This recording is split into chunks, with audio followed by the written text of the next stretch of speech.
So hello guys and welcome back to the channel. Today I'm going to show you how to copy sections in Duda website.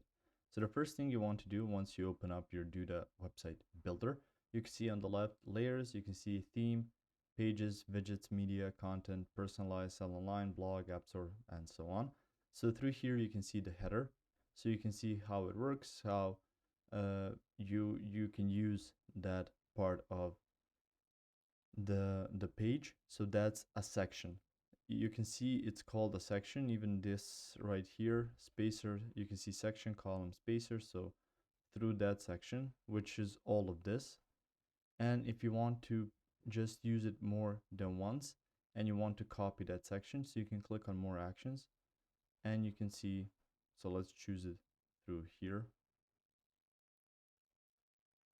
And on the more actions menu,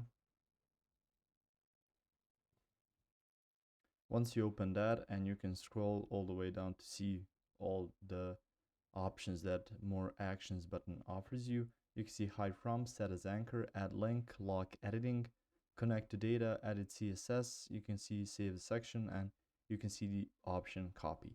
If you click on that, you can see right now it just loaded up a bit, and you can copy that. And once you have the space, or you've determined where you want to put that same section, you can just right click or click on the design and click on paste for that section to be put in that part of your website.